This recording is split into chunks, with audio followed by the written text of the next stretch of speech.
রাজধানীর শেওড়াপাড়া মেট্রো স্টেশনের পাশের কাঁচা বাজারে লাগা আগুনে পুড়ে গেছে শতাধিক দোকান। তবে মেট্রো স্টেশনের ভেতরে কোনো ক্ষতি হয়নি। ফায়ার সার্ভিসের ৮ ইউনিটের ১ ঘন্টার চেষ্টায় আগুন নিয়ন্ত্রণে আসে। সহায়তায় যোগ দেয় সেনাবাহিনী ও পুলিশ। বৃহস্পতিবার রাত ২টা হঠাৎই ভয়াবহ আগুন লাগে মিরপুর শেওড়াপাড়া কাঁচা বাজারে। এতে পুড়ে যায় শতাধিক দোকান। মেট্রো স্টেশনের পাশে লাগা এই আগুন ফায়ার সার্ভিসের ৮টি ইউনিটের ১ ঘন্টার চেষ্টায় নিয়ন্ত্রণে আসে।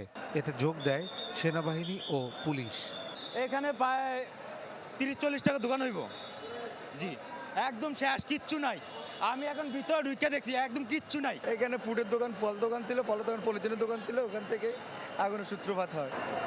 ইলেকট্রা রেফ্রিজারেটর, খাবার তাজা তো জীবন তাজা। ইলেকট্রা, ফ্রিজের রাজা।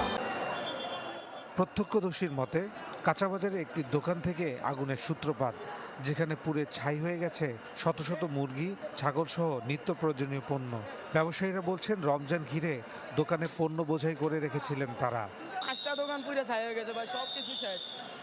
দেখছি না আগুন, ফায়ার সার্ভিস আইতে আইতে সব পুরো ছাই হয়ে গেছে গা। ঈদ উপলক্ষে একজনের লাখ লাখ টাকার মাল রয়েছে, সব পুরো শেষ হয়ে গেছে গা, সব শেষ। হাঁস, মুরগি, কবুতর, ব্রয়লার, লিয়ার, পাকিস্তানি, চীনা, বেলজিয়াম, এগুলো হাঁস বিক্রি করি আমি। একেবারে যা ছিল সব পুরো সারখার হয়ে গেছে গা।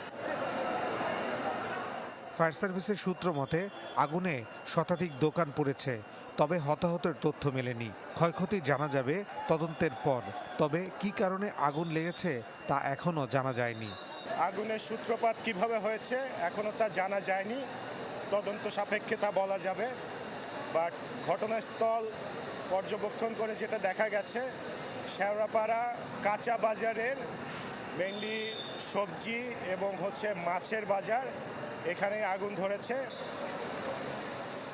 শেওড়াপাড়া মেট্রো স্টেশনের পাশে আগুন লাগলেও দ্রুত নিয়ন্ত্রণ করায় স্টেশনের ভেতরে কোনো ক্ষয়ক্ষতি হয়নি বলে জানায় ফায়ার সার্ভিস।